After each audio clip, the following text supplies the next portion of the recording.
Ladies and gentlemen, I am SidAlpha, and sometimes I'm required to discuss topics and situations that are not in relation to any news organization or any specific game, but is still involved in the video game industry in one regard or another, such as the news that has been blowing up over the course of the past day surrounding the web forum ResetERA and the accusations of pedo support that have surfaced surrounding some of its members and moderators. This is, of course, a very touchy subject, and especially given YouTube's extreme predilection towards removing any content even arguing against such behavior, I will be somewhat careful with the language that I use here. That said, as a parent, I recognize that I'm rather reactionary when it comes to these topics, so I will do my best to distance myself from my emotions, and I'll concentrate purely on the information at hand, especially considering this does not appear to be as cut and dry in some portions as the person posting the information would wish to convey. As always, I'll be posting links to all of the information shown on the screen down in the description below, and I have a feeling that this will contain a great deal of links, as this will likely not be a short video. The thread in question as started on NeoGAF yesterday by the user that goes by Celine D. Sykes, and don't worry, she stated that that's not her real name. In it, she does specify that she is not a native English speaker, and she kicks the thread off by stating a summation of the thread.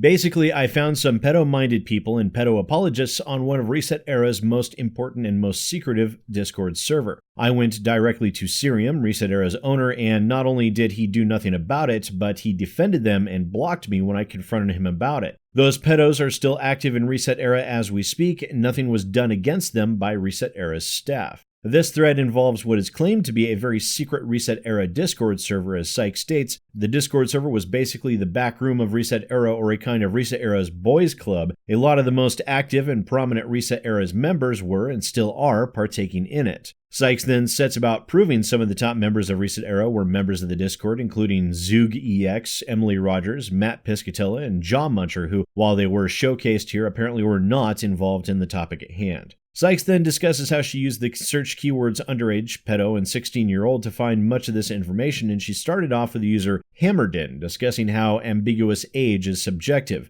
The next screenshot shows Hammerdin stating that, depending on the art style, a 16-year-old could look like Jennifer Lopez, or they can look 13 years old. It is also worth noting that Sykes injects her own impressions, making sure to frame the argument. I will not be doing that here. The reason being is due to a difference of interpretation based upon the context of the conversation we're seeing with the screenshots. In this next screenshot, Sykes claims that Hammerdin is referring to a 30-year-old as, quote, being a player, as in the real-life version of a player like the dating scene, as opposed to the definition of a player that relates to a person playing a video game, where it does appear readily evident that while the discussion is certainly not a good look for Hammerdin, it seems quite clear that they were referring to the video game definition of the word player. The next screenshots posted involves the user Lonely One, stating that if pedos act on their desires, they should be jailed, but indulging themselves to drawings would be perfectly fine. Then in the next screenshot, we have Lonely One and Hammerdin openly discussing if being a pedo is a sexuality or a mental illness. The next screenshot shifts to the two users Cassionet Scam, who goes by Cassiopow on ResetERA, and Llama Waifu, discussing Manaka and Rinko, two underage girls from the anime dating sim Love Plus. The character Monica is apparently 17 years of age, meanwhile Rinko is apparently 15, with Llama Waifu stating, "Please don't throw me in jail," immediately after expressing an attraction to the 15-year-old character. And the next screenshot continues that discussion of attraction. The next screenshot after that shows Kuwabara, the man, stating that they had gotten banned for arguing that underage sexualization was not a bad thing. My apologies if I'm going through these too quickly. Again, links are in the description down below. The next screenshot shows Nemesis, who goes by Nemesis162 on ResetERA, discussing how they had gotten repeatedly banned for attempting to claim that lolly is not underage. Now, just to be clear, let's do a quick check on what exactly a lolly is. Honey'sAnime.com states, while the term lolly refers to a girl who is very young and comes from an elementary school background, the other term lolicon refers to a fixation or strong attraction to young underage girls. The Urban Dictionary definition of lolly is also very similar, as is the definition on Wikipedia. And now that we've got the definitions set, let's go ahead and move along. The next screenshot shows Nemesis again discussing how they own anime that depicts underage girls ranging from 12 to, quotes, below 18, engaged in graphic acts of an intimate nature. Sykes then transitions to Kano, who goes by Lord Kano on ResetERA, GG2 Zach, Caviar, and Eols, all of whom were discussing this thread on ResetERA. On the first screenshot, Caviar complains that people were calling the 18-year-old in question a pedo. The next screen capture shows Kano, or Lord Kano, complaining that ResetERA, quote, knows jack about pedos. Caviar arguing that 18-year-old people date underage people all the time and it's not a big deal, ignoring the larger context of the forced nature of the encounter being discussed. Then the next screenshot shows them discussing the age of consent within the US. And then a comment by Luigi Blood stating that they loved this, but that appears to have been taken out of context and was completely unrelated, and we'll get to that in just a moment. Next, Sykes goes into how she went to Cerium, ResetERA's owner, with all of this information. And I'm not going to post every screenshot of that interaction because it does go on for a while, but in the end, Cerium claims that he disagreed with Sykes' interpretation of the events that we've shown here and expresses a concern that this might actually be about Sykes being banned from ResetERA, and then immediately blocked her after that statement. And in addition to all of that, Celine D. Sykes has drawn out the disclosure of information over the course of several hours, breaking things up, and doing so in a very piecemeal manner. But let's go back to Luigi Blood and the issue where they point out some inconsistencies in interpretation. Responding within the Sykes thread on NeoGAF, Luigi Blood states, "After a long time thinking about my course of action and how I should spin my argument against these severe allegations, I want you to read this full post. This so-called proof against me also happens to contain the proof of my own innocence. It was said that my I love this message was about the French dub of Metal Gear Solid 1. That's true, and I will show you how only using Celine D. Sykes' own screenshots. I happen to have talked about how I loved Metal Gear Solid 1's French dub before, which is not shown here, but there are still proof here. At one point, when the discussion shifted, I said BRB. That's literally what that means. And right after I was gone from my computer, Kano responded with a quote from the French dub of Metal Gear Solid 1, which is a French line that I won't butcher by repeating here. You can check by yourself by looking at the cutscene just before Vulcan Raven's boss fight about pulling ears. When I came back without actually knowing how the discussion went since, the only thing I did was a response to Kano saying, I love this, a bit after even his last post about age of consent, which I did not see right away, as shown with this screenshot too. Now, after Sykes came back to the NeoGAF thread, she posted a private conversation between herself and Lord Kano, who has changed their Discord name to Flareon in response to this NeoGAF post, in which she provides a translation as they're both speaking French, in which the interchange devolves to the point where Lord Kano states, I'll warn you to not go on with your bullshit before someone who cares, not me, seriously sues you for public slander. Now be gone, and avoid involving in those bullshits that have nothing to do with me. Again, it's a translation, so bear that in mind. In response to this information on NeoGAF, the user Zadraz posted that two of the ResetERA users in question, Lord Kano and Nemesis162, had changed their names to Passing Assassin and Yusha Astronaut respectively. And recently, Lord Kano published a statement also in the same NeoGAF thread. Now, in that thread, Lord Kano claims that they are a victim of misinterpretation, that they were discussing the GTA 5 streamer incident which led to the discussion surrounding the age of consent. Now, in addition to this, the response from ResetERA in regards to any threads discussing this issue has been to lock threads and ban users while claiming they're not banning users. On one of the threads attempting to discuss this issue, Finale Fireworker posted the official ResetERA statement on this matter that reads, While we do not usually entertain coordinated trolling campaigns, this one is egregious enough that we are happy to clarify things for the benefit of our members. This is an attempt at retaliation for a ban. The member who posted this material was permanently banned from ResetERA for repeatedly trolling topics related to bigotry. Not long after their permanent ban, the member DM'd staff accusing people in a Discord server, which staff have no part in managing, with highly inflammatory accusations. The Discord server in question was created by community members to discuss video game sales that range from NPD numbers to media create sales results. At the time, they presented only a few screenshots as proof, which did not seem to support the claims. After a review of the members' bans made it clear that this was likely a revenge troll attempt, communications were cut. At least some of the new screenshots appear to have been conveniently cropped, dishonestly framed, to make the intent of certain statements look completely different. For example, one user was made to look like he was saying he loves Europe's lower age of consent when he was actually replying to a conversation about the French dub of Metal Gear Solid. However, as a result of our own research and reports from members in good faith, we have issued some permanent bans for members who exhibited inappropriate off-site activity. This has always been our procedure. The original screenshots now appear to have been taken down. We'd like to be clear that we did not request their removal. We do not know who took them down or for what reasons. While it's more than a little upsetting that anyone would try to leverage a topic like this for petty revenge, we feel that any reasonable observer will recognize it as just that. We are not interested in lending it any more oxygen than it has already received.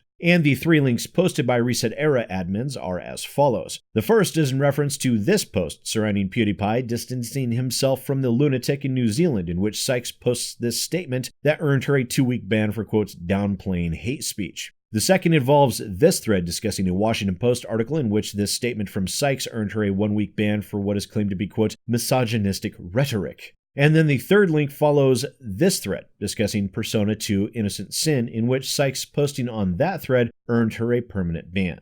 And as an update, due to this being a further developing issue, One Angry Gamer's article on this topic has also included that the ResetERA administrators have been attempting to sweep this situation under the rug and are apparently actively blocking anyone that asks them about it on Discord or Twitter. So those are most of the facts that we're dealing with. There's some more information in the threads revolving the ResetERA user Cassiopeia and Twitter posts confirming that person as being what is termed a lolicon, and Cassiopeia has since protected their Twitter account. However, the screenshots, which I cannot show on my channel, are posted within that same NeoGAF thread. And my god, that's a lot to take in all at once. Now, I ended up actually wanting to go through and re-record this segment as I really didn't think I gave this topic justice the first time through. And obviously, there is a lot to unpack here. Within those Discord interactions, there was a very clear and present defense of pedo tendencies and a willingness to openly engage in such behavior. While some of them did not openly admit to anything outside of being attracted to fictional depictions of minors, there was definitely a willingness to engage it as a sexuality and not as the disgusting mental deficiency that it is. That much is plainly evident through everything that we've seen come out of this. It is also plainly evident that ResetERA have no intention of adequately addressing this issue whatsoever, and it would seem that they are instead doing everything they can to make themselves seem as absolutely as guilty as possible. Changing usernames to hide from criticism, blocking anyone that so much as mentions this situation on social media, privating social media accounts so no one will go back through their post history for further evidence, banning and locking any threads discussing this on their forums, and just generally doing whatever it is they can to hide from this news. Now, granted, hiding from this information does not determine guilt, but in my experience, those with nothing to hide rarely, if ever, behave in the manner that we have seen these ResetERA frequenters and administrators have done over the past couple of days. You know, we really do see this pattern of behavior all too often with the hyper-partisan extremism that ResetERA engages in, though. All too often, we see the ResetERA group making much ado about nothing in order to attempt to claim a faux moral superiority over the subjects discussed within those forums, arrogantly engaging in attacks against game developers and publishers over any slight, whether real or imagined, and then whenever they are justifiably criticized for something like this situation, for instance, they do what they always do: block, ban, and hide like the cowards that they really are. They've tried to claim innocence in some aspects with the GTA 5 situation that was on discussion, but I want to ask one question. When you're discussing a streamer that has forced himself onto a 15-year-old girl, who in their right fucking minds thinks it is a natural progression to see the conversation focus on the age of consent within the US? No one. That is not normal conversation, and to see their minds drift to that naturally, I find to be extremely telling and disturbing. Sykes also is not free from criticism here, and I will take a moment to give her a wag of the finger. She took one of these situations and read far too much into it, and a fair amount of this feels like a person that has made a supposition and then sets about finding whatever will promote that idea to the exclusion of all else. She has deliberately attempted to frame some things out of context in order to prop this up, which will end up damaging the case she is trying to make. She claims she's an attorney, so she should know that sometimes being overzealous can distort the facts that one is attempting to convey. Focus on what is accurate. There's no reason whatsoever to bend facts to fit a narrative. All that will do is allow the worm to wriggle off the hook, and these worms should not get away, not by any stretch of the imagination. Most of these ResetERA goers that were included in this do appear to be amoral individuals, but there also seem to be some merely caught up in the middle, like Luigi Blood. As far as Lord Kano goes, I could tell this person was panicked. It's easy to understand why, but in there he did directly threaten Sykes with legal action, albeit by proxy, if she didn't remain silent. He did not adequately address the allegations made against him and attempted to paint himself as some sort of victim. I'm sorry, that's just not how this works. Only the innocent get to do that, and from what I can tell, Lord Kano is no innocent, even though he is less guilty than some of the others that were shown. And as for the ResetERA owner, I think he was far too quick to dismiss Sykes out of hand, obviously, but I think that was also unsurprising. Given the past actions of that forum and its users, one would think it only natural that the owner would react in that manner. not attempting to get to the bottom of things, not attempting to do any number of different things that we could see, but instead resorted to throwing out a hastily worded allegation in order to paint Sykes as nothing more than a hateful troll, and then join the rest of his forum in sticking their heads in the sand and hoping this mess goes away. A great many people have stated that this is not an unexpected occurrence, with terms like those who complain about a thing most loudly are usually guilty of it themselves, which is nothing more than a very apt variation of the term we hate most in others what we dislike in ourselves. And despite their own assertions to the contrary, I myself am not under any impression that faux moral outrage makes one an ethical individual. Quite the opposite, in fact. Once upon a time, when I was younger and more naive, I honestly believed that deep down all human beings are essentially good people. As I've grown older and experienced more of the world, I've come to see just how incorrect that belief was. Within each of us, there is a great capacity for love and compassion, but also an equally great capacity for greed, deceit, and evil. Each person must choose for themselves which path to follow at any given moment. Sites like ResetERA and their followers have become hyper-partisan by their very design, banning many for behavior that doesn't fit their ideological narrative. This forces an exceptionally insular community at a fundamental level that emboldens such people due to the extreme echo chamber that it creates. Ideas, good or bad, are never questioned in a constructive manner without swift and often undeserved repercussions, meaning that even terrible ideas are circulated and reinforced to an extreme degree, and this sort of outcome almost seems completely inevitable and unavoidable. When one claims a faux moral superiority, then that claim is constantly reinforced by hundreds of people and never questioned by anyone that is deemed quote-unquote worthy, as more often than not those questioning are not of the faithful, then one begins to truly believe in their own superiority. They believe what was initially a lie they told to other people. And this can lead to all sorts of terrible consequences, and seeing these people emboldened to indulge in their pedo behavior appears to be one of those consequences. If their previous reputation weren't indication enough already, due to the head-in-the-sand approach ResetERA is taking with the scenario, along with their seemingly actively defending those supporting and defending a pedo mentality, I would be extremely disappointed in any game developer or publisher that ever takes them and their ideas seriously ever again. Not for the first time, ResetERA has shown themselves to actually be in support of the thing that they claimed they had railed against in the past. They have become a laughingstock as well as a disturbing protector of pedo tendencies. But that's just my take on things, just a mook with a mic. Let me know what you think down in the comments below. Once again, ladies and gentlemen, I am SidAlpha, and I'll see you next time.